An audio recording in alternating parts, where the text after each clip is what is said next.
Vocês já devem ter visto a minha crítica sobre O Homem com H recentemente, mas eu não quero parar por aí, porque existem mais coisas para debater sobre esse caso. Aliás, muito pelo contrário, eu vou me utilizar do caso O Homem com H para discutir outras questões políticas envolvendo o cinema brasileiro.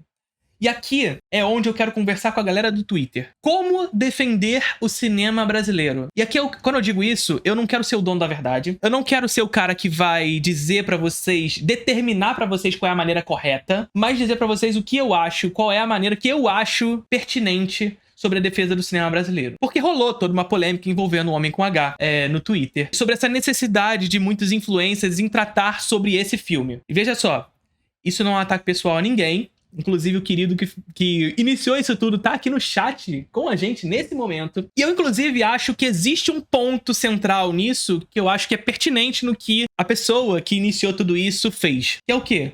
Cobrar, tá? Existe uma cobrança que é pertinente. Filosofia e política no cinema também tem lugar no Introdução ao Cinema, o curso de cinema contínuo mais charmoso do Brasil. E por lá você vai encontrar aulas sobre contra-interpretação de Susan Sontag, sobre o que é estilo, partindo do pressuposto do texto da Susan Sontag também, a obra de arte na era da sua reprodutibilidade técnica, texto do Walter Benjamin, o cinema e a pós-verdade, e uma sequência de 3 aulas que eu estou produzindo nesse momento sobre o texto O Narrador, de Walter Benjamin, um dos textos mais fundamentais sobre narrativa do século XX. No Introdução ao Cinema você vai encontrar mais de 50 aulas já disponíveis e 2 aulas novas todos os meses.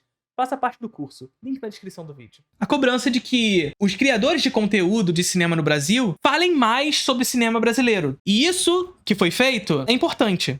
É importante que haja uma cobrança para que os criadores de cinema no Brasil falem mais sobre cinema brasileiro. Dito isso, isso é um ponto importante que a gente precisa ter aqui e que eu tô de acordo com tudo que aconteceu lá no Twitter. Na verdade, de acordo não, porque eu acho que ele ainda levou mais hate do que pontos positivos. Mas ele incitou esse debate. E esse debate é importante. Criadores de conteúdo no Brasil, univos em direção ao cinema brasileiro. Entretanto, todavia, por outro lado, eu acho importante também que a gente não individualize essa defesa do cinema brasileiro. O que eu quero dizer com isso? Essa necessidade de tornar essa nossa fiscalização, digamos assim, essa cobrança para os criadores de conteúdo do Brasil para tratar mais sobre cinema brasileiro numa disputa individual de filmes. E nesse sentido, tentar, através dessa cobrança, tornar o debate sobre cinema brasileiro um debate sobre consumo. A linha editorial de cada um desses canais de cinema no Brasil, não só de cinema, qualquer outro, é uma linha editorial própria desses canais. Esses canais seguem uma linha editorial específica a qual eles estabeleceram e praticam. Uma linha editorial, evidentemente, que é cabível de crítica e que eles podem, através dessa crítica, melhorar. E é aqui que cabe a cobrança. Mas, ao mesmo tempo, essa linha editorial que se segue não pode ser construída pelo público, entende? É claro que essas pessoas que estão fazendo a sua linha editorial pensam no seu público. É claro, se trata de produção de conteúdo. Produção de conteúdo pensa no seu público, senão esquece, é maluco. Mas, ao mesmo tempo, não é sobre o público construir a sua linha editorial. Mais uma vez, a cobrança sobre falar sobre cinema brasileiro de maneira geral é importantíssima. Entretanto, a cobrança sobre falar sobre um filme específico não é. Ou seja, a cobrança para que canais de cinema no Brasil falem sobre O Homem com H não é relevante. Seria interessante que esses canais falassem sobre O Homem com H? Seria, evidente. Mas sabe o que é mais importante nessa cobrança? É que, para além de O Homem com H, porque quando a gente centraliza o debate em O Homem com H, a gente está centralizando o filme brasileiro como um produto de consumo. Ou seja, para defender o cinema brasileiro, sobretudo, a gente precisa consumir e não contemplar, experimentar, viver cinema brasileiro. A cobrança para que os canais falem sobre Homem com H é uma cobrança de consumo. E esse é um problema central pra mim. Porque esses canais não precisam falar sobre o Homem com H.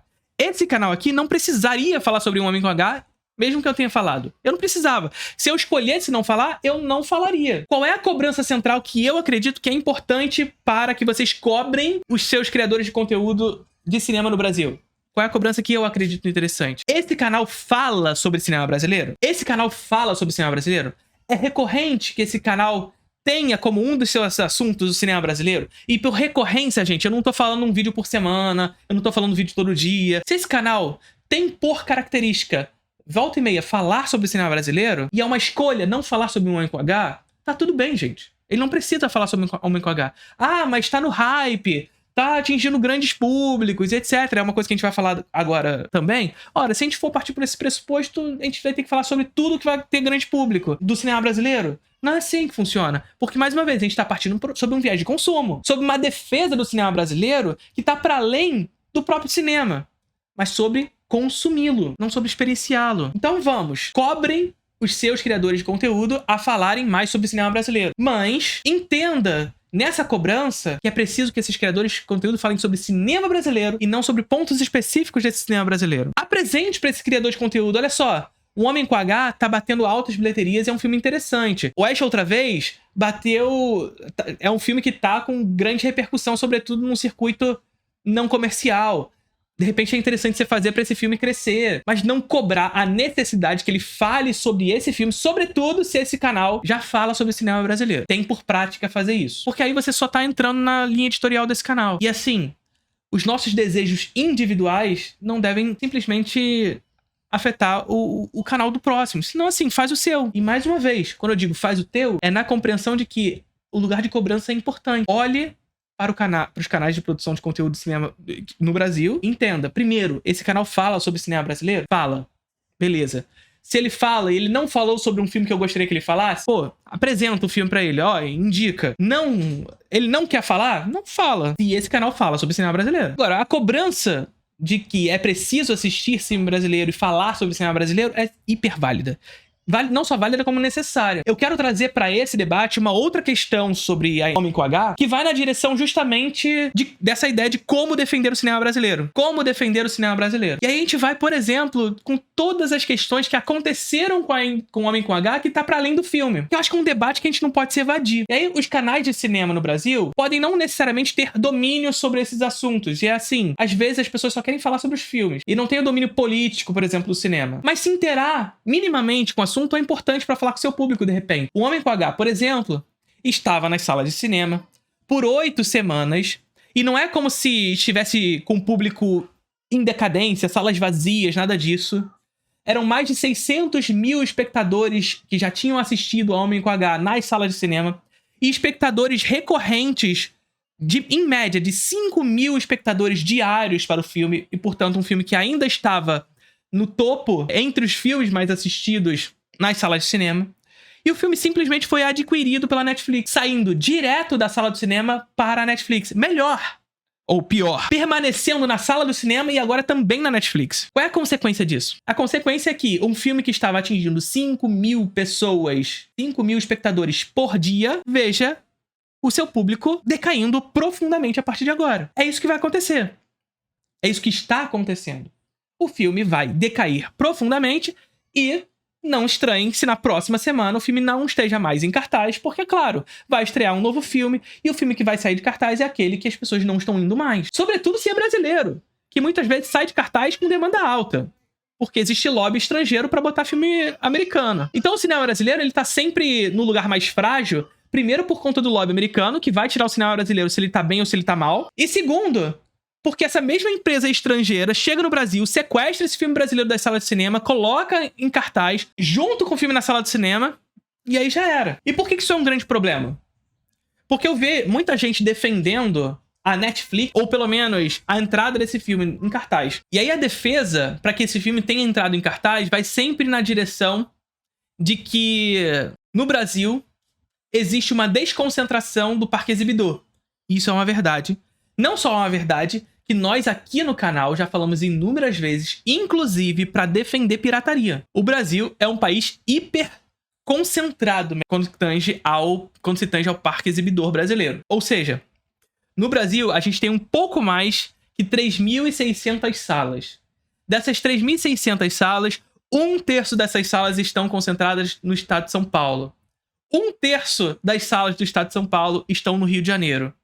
O estado do Acre tem 2 salas. Vocês entendem a concentração do parque exibidor brasileiro? E é claro que um primeiro ímpeto ao dizer que a ida de Ainda Estou Aqui para o streaming é positiva, ora, eu queria assistir esse filme, mas esse filme não tá em exibição na minha cidade. Na minha cidade nem tem cinema. Só que, em primeiro lugar, o impacto pra esse filme nas salas de cinema não acontece só nas pequenas cidades.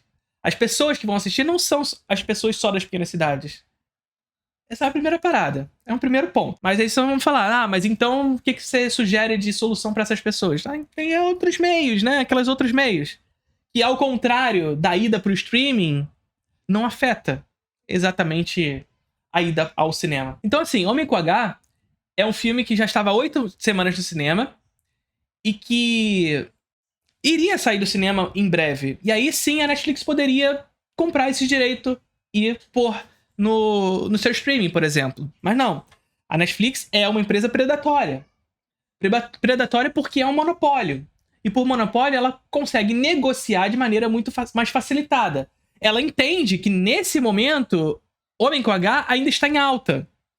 E por ainda estar em alta, ela tem a possibilidade de comprar esse produto no auge. Não à toa o filme bateu lá top 10 dentro da Netflix. E a gente comemorando. Pô, maravilhoso que as pessoas estejam assistindo, mas não era pra ser agora, entende? Não era pra ser agora.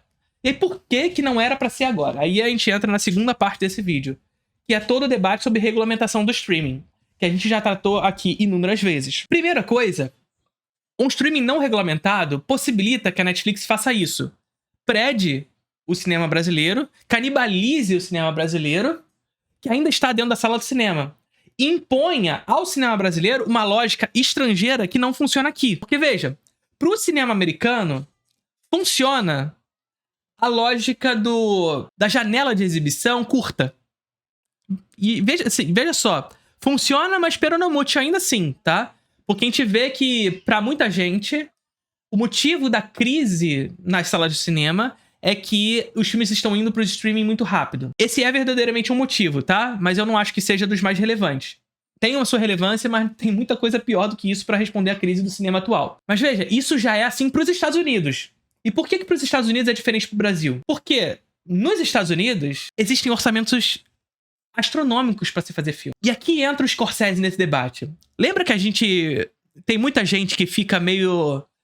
tirando sarro do Scorsese, dizendo que ele... Teve gente que teve a audácia de falar que o Scorsese não entendia de nada, não entendia de cinema, quando ele disse que a Marvel era só parque de diversões. Lembra disso? Pois é, a Marvel é parque de diversões. E quando eu digo isso, eu não tô dizendo que é ruim, que é bom, nada disso. É parque de diversões. E por parque de diversões, o que a gente quer dizer? A gente quer dizer que esses filmes carregam altos orçamentos pra criar filmes hiperestimulados, um grande parque de diversões, pra levar as pessoas ao cinema, pra fazer no cinema aquilo que a nossa casa não é capaz de fazer. O grande problema da fala do Scorsese, ao meu ver, é que existe uma lógica um tanto purista nessa fala do Scorsese, porque, claro, isso já aconteceu na época que ele fazia cinema, ou no passado de Hollywood. A chegada da televisão, por exemplo, vai ter aula sobre isso no Introdução ao Cinema, inclusive, a chegada da televisão foi um momento que as salas de cinema precisavam se adaptar pra fazer um cinema diferente do que se apresentava em casa. O que chegou na sala de cinema nessa época? Panavision, Technicolor, Cinerama. Vocês sabem o que é o Cinerama, gente? O Cinerama nada mais era do que uma tecnologia de tela meio que arredondada, onde se projetava o filme na tela a partir de 3 projetores, que projetavam na direita, na esquerda e no centro. Os filmes ficavam... Aí tinha vários problemas, porque era difícil de fazer plano fechado, fazer close-up, porque dava problema nos 3 planos. Cheio de problema pra fazer esse tipo de filme. Mas existiu o Cinerama. Foi o que veio antes do Panavision, inclusive. E sabe qual foi o filme apresentado no primeiro Cinerama? A exibição do primeiro filme em Cinerama? Pois é. Um POV, um Point of View, de uma pessoa num carrinho de montanha-russa. Literalmente, parque de diversões. Isso na década de 50, gente. Então, a parada aqui é que o cinema se transformando em parque de diversões é um problema do capitalismo. É um problema do capitalismo respondendo às suas próprias crises. Porque o capitalismo é a crise. O capitalismo, ele possui contradições que são inerentes a ele, insuperáveis dentro do sistema, e que, no momento em que surge a crise e, portanto, o saturamento de determinada experiência, que é o que está acontecendo agora com a Marvel, por exemplo. No momento em que apresenta-se uma crise, existe uma resposta para essa crise, entende? Ou seja, a chegada da televisão impôs à sala do cinema uma crise e, portanto, uma necessidade de resposta. A resposta da sala do cinema foi o quê? Oferecer. A televisão não oferecia. Num primeiro momento, o que fez a sala do cinema? Taca ali grandes orçamentos com Panavision, Technicolor, etc, etc, etc. E aí o cinema entendeu que esse não era o caminho. Veio um bando de prejuízo com Cleópatra, por exemplo. E aí, depois disso, vieram os diretores independentes que conquistaram o mercado com a nova Hollywood, por exemplo. Por que funcionou?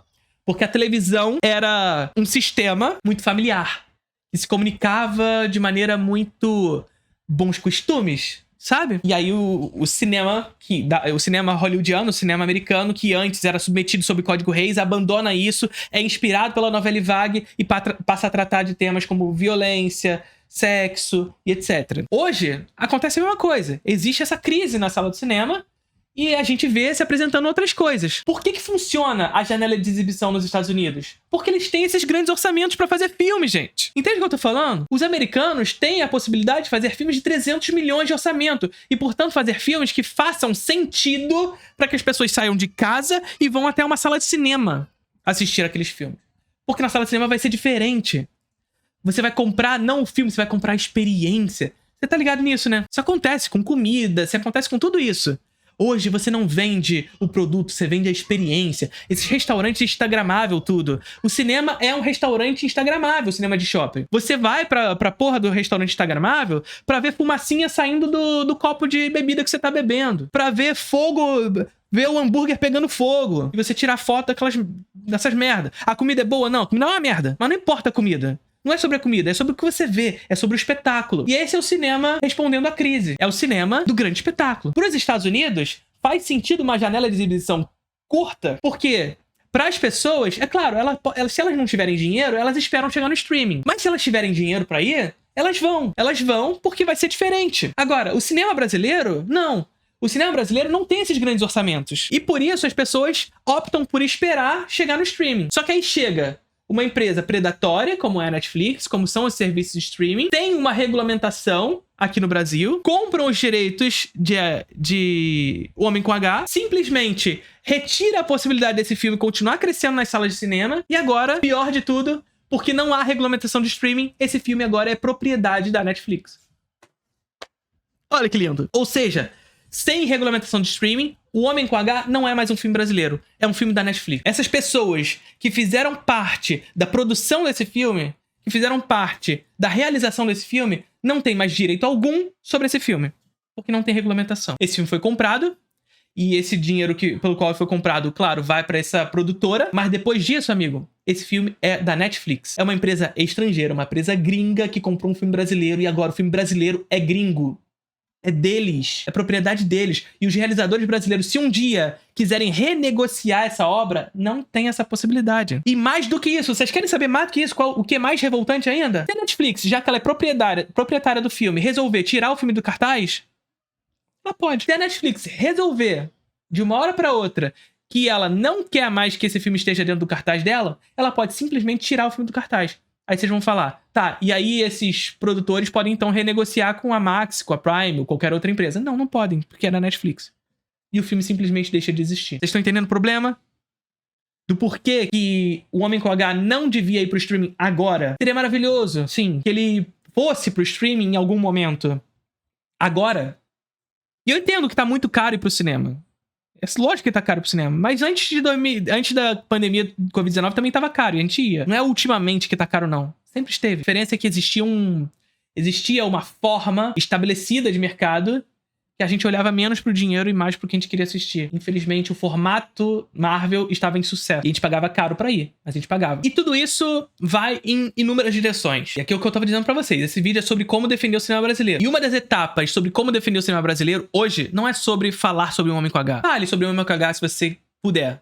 Mas não é sobre falar sobre o Homem com H. É sobre falar sobre as pessoas. Gente, olha o que eu tô falando pra vocês aqui agora. Isso aqui é uma das coisas mais importantes que eu vou falar aqui hoje pra vocês. Cinema, arte, é feito por pessoas. Parece estranho, né? Parece coisa boba. Mas a gente tá vivendo inteligência artificial, a gente tá vivendo todas essas coisas que essas coisas parecem um tanto distorcidas na nossa mente. A arte não é sobre somente o produto que sai dela. A arte não é somente sobre o produto que sai desse trabalho empregado. A arte também é sobre o trabalho empregado. É sobre essas pessoas que estão fazendo o cinema. E mais do que isso, a arte é sobre gente fazendo filme pra gente. É sobre essa escala de pessoas que estão fazendo filmes pra pessoas. Porque um filme só o é quando ele é assistido. Quando eu digo pra vocês que defender o cinema brasileiro é defender, por exemplo, a regulamentação do streaming, é defender cota de telas no Brasil, é porque a gente tá falando dessas pessoas. A gente tá falando da possibilidade de crescer um mercado no Brasil que vai dar emprego pra essas pessoas que estão precarizadas, que são extremamente precarizadas. Sobretudo, assim,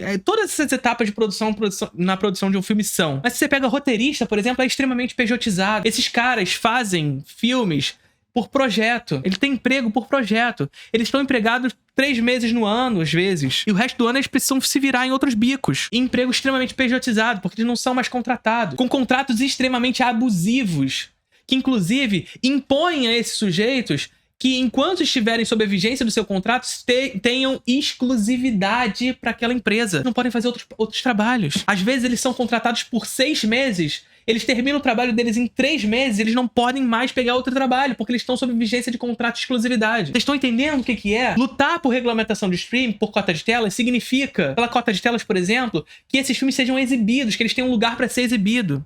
E, portanto, serem assistidos. E, ao serem assistidos, que as pessoas possam falar sobre o Homem com H. E regulamentação de streaming para que não haja essa lógica predatória. Mas, sobretudo, e aqui o segundo ponto disso tudo. Segundo, terceiro, quinto, sétimo, sei lá quantos pontos que eu já falei aqui. Para que essas pessoas continuem podendo fazer cinema e fazer mais cinema, e aqui para além de qualidade, porque brasileiro gosta de filme brasileiro, gente. Esse bordãozinho de que cinema brasileiro é ruim, que brasileiro não gosta de cinema brasileiro, as pessoas não vão pro cinema porque cinema brasileiro é ruim, etc. É mentira. Todos os momentos que o cinema brasileiro esteve disponível para as pessoas, ofertado para as pessoas assistiram. Isso a história mostra. Eu não preciso mentir. É fato, é dado, é estatístico. Os momentos onde houve cota de telas forte foram os melhores momentos em termos de construção de público. E aí, por consequência, claro, se há espaço para ser exibido, são mais filmes sendo feitos, etc, etc, etc. Só que a regulamentação do streaming, ela vai numa outra direção, que é a arrecadação. Olha que loucura, gente. Vocês estão ligados no seguinte, a gente tá passando no Brasil por um momento de arcabouço fiscal, teto de gastos, né? E o teto de gastos impõe o quê? Impõe que não se pode gastar no ano vigente mais do que a arrecadação do ano anterior. O que é terrível. Porque essa é a lógica liberal. O liberal entende economia dessa maneira. A partir do corte de gastos, etc. Só que o liberal ele não compreende uma coisa chamada investimento. Uma coisa que no cinema se prova. Porque os mecanismos, no Brasil, os mecanismos de financiamento do cinema têm retorno. A cada R$1 gasto, você tem um retorno acima desse R$1 e, assim, muito acima. Então tem uma coisa chamada investimento. Você gasta para arrecadar. E se você corta esses investimentos, você arrecada menos. Só que assim, se estamos sob a vigência de arcabouço fiscal, que é uma coisa que a gente precisa também lutar, a gente precisa pensar que o cinema brasileiro, sob a vigência do arcabouço fiscal, precisa o quê? Arrecadar. E aqui a gente entra em todo o sistema de arrecadação do cinema brasileiro. Como é que funciona a arrecadação do cinema brasileiro? A gente tem o que a gente chama de Fundo do Setorial Audiovisual, a FSA. Todo filme brasileiro que vocês abrirem, ou boa parte deles, não todos, porque nem todos são feitos através do Fundo Setorial Audiovisual, vocês vão ver aquelas telas de início, né? Que a galera brinca, inclusive, que o cinema brasileiro é uns 2, 3 minutos com telas iniciais, com apoio de sei lá o quê, patrocínio sei lá onde, obrigado sei lá quem, Vasco da Gama. E a gente brinca com isso, mas a gente entender que essa é a realidade do cinema brasileiro. O cinema brasileiro precisa estar em tudo que é lugar para poder ser feito. Para poder ter a possibilidade de ser realizado. Então, o Fundo Setorial Audiovisual vai ser um fundo, justamente, para onde toda a arrecadação para cinema brasileiro se destina. Como que você arrecada para o Fundo Setorial Audiovisual? A gente tem um tributo chamado Condecine. A Condecine é um tributo a qual todas as empresas que atuam no mercado audiovisual brasileiro devem pagar, e esse tributo é destinado para o Fundo Setorial Audiovisual. Quer dizer, nem todas as empresas que atuam no mercado audiovisual brasileiro pagam Condecine. E esse que é o grande problema. E por empresa do audiovisual, gente, a gente tá falando de empresa que faz cinema, empresa que faz série, empresa que faz videogame, empresa que faz publicidade, produtoras em geral, pagam Condecine. E o Condecine alimenta o Fundo Setorial Audiovisual. E o Fundo Setorial Audiovisual faz o quê? O Fundo Setorial Audiovisual pode ser resgatado por essas produtoras brasileiras para fazer filme brasileiro, entende? Então, o que eu quero dizer? Eu quero dizer que uma empresa estrangeira, ela não pode vir no Brasil resgatar o fundo audiovisual para fazer esse filme no Brasil. Não pode. Mas essa empresa estrangeira, ela pode contratar uma empresa brasileira, uma produtora brasileira, para resgatar o fundo audiovisual e fazer essa produtora um filme brasileiro. Qual o problema disso tudo? Sem regulamentação de streaming, primeiro, essa empresa estrangeira contrata a produtora, faz filme com dinheiro brasileiro, bota na Netflix e ele vira produto original Netflix. E o Brasil teve alguma coisa com isso? Nada. Evasão fiscal, basicamente. Essa empresa veio aqui, contratou uma empresa brasileira, uma produtora brasileira, pra fazer um filme, e esse filme, esse produto, vai pra Netflix. Vira produto Netflix. Acabou. O dinheiro vai pra empresa gringa. O dinheiro que era do Fundo Central Audiovisual, e portanto de tributos, de dinheiro brasileiro, vira dinheiro pra fazer filme pra gringo. Isso sem regulamentação de streaming. Segundo, arrecadação, né? Eu disse pra vocês que todas as empresas que atuam no mercado audiovisual brasileiro devem pagar com Condecine. Mas eu disse também que nem todas pagam. Quem não paga? Elas.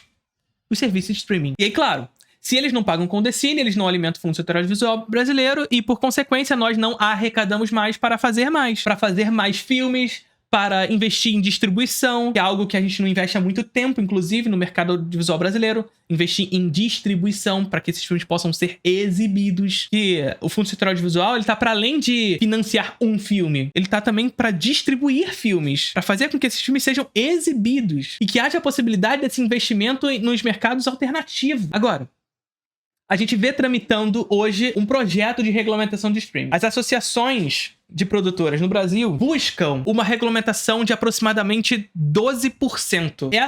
Esse é o valor pelo qual as associações brasileiras lutam para que haja no Brasil uma regulamentação de streaming na direção em que essas empresas paguem esse tributo que será alimentado à FSA. Vamos lá, de novo. Associações de produtoras brasileiras lutam por 12% de regulamentação através do tributo da Condecine para que essas empresas internacionais paguem e alimentem o Fundo Central Audiovisual. 12%. Aí vocês vão falar, não, mas é muito, etc. É muito cacete. Na França é 25%, por exemplo. E tinha que ser 20%. Tinha que ser 25%. Mas assim, não é. As associações brasileiras lutam por 12%.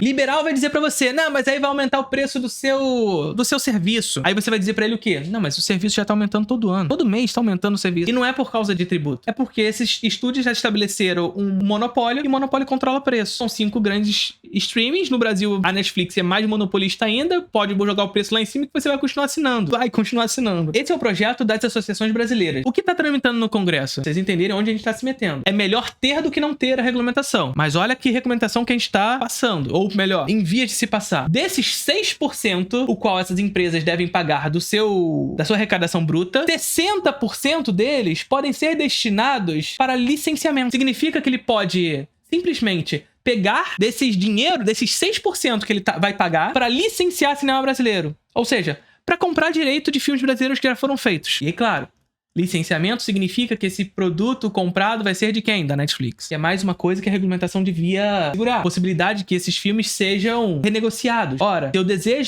a Netflix ou qualquer outra empresa deseja licenciar um filme brasileiro, o que ela precisa fazer? Ela vai comprar os direitos de exibição desse filme por um determinado período, que é o que acontece na França, por exemplo. Ao adquirir os direitos de exibição desse filme, você tem direito a esse filme por uns 24 meses. Depois, a empresa detentora dos direitos pode renegociar esse filme com outro streaming ou com a própria Netflix. Só que por que a regulamentação de streaming que está tramitando é essa? Porque no capitalismo, o Estado é balcão de negócios da classe dominante. E nesse sentido, aqueles que lá estão, e aí claro que não são todos, estão lá para atender aos direitos e aos interesses específicos dessa classe. Não é à toa que o Centrão, o famoso Centrão e a direita estão lá para aprovar projetos que não estão a benefício do povo, mas a benefícios particulares e dessas grandes empresas. Nesse sentido, esse projeto de regulamentação de streaming que está tramitando agora é um projeto que atende aos interesses não das pessoas, não dos consumidores, não dos cidadãos, mas aos interesses dessas empresas, aos interesses dos serviços de streaming. Isso tudo a gente estava falando sobre o Homem com H. Como defender o cinema brasileiro? Falando sobre o cinema brasileiro, evidentemente, mas não tornando o cinema brasileiro um espaço de disputa sobre consumo, mas um espaço de disputa sobre pessoas, sobre trabalhadores que lá estão, trabalhadores que são precarizados, trabalhadores que poderiam ter mais emprego se houvesse mais arrecadação. E mais arrecadação não é sobre assistir mais um filme ou outro, mas sobre a possibilidade desses filmes estarem lá. Que esses filmes não sejam canibalizados, que esses filmes não sejam predados, que esses filmes estejam dispostos para o brasileiro. Como defender o cinema brasileiro? Sim, cobre que os seus produtores de conteúdo favorito sobre cinema falem sobre o cinema brasileiro, sobre seus filmes, mas que eles se posicionem também sobre assuntos relevantes ao cinema brasileiro, como a regulamentação do streaming, como a cota de tela. Ainda que esses produtores de conteúdo não tenham nisso um foco central, não precisa necessariamente que você seja extremamente aprofundado politicamente. Toca nesse assunto com o seu público. Um minutinho ali no seu vídeo vai ser legal. Tá bom? Curtiram o vídeo?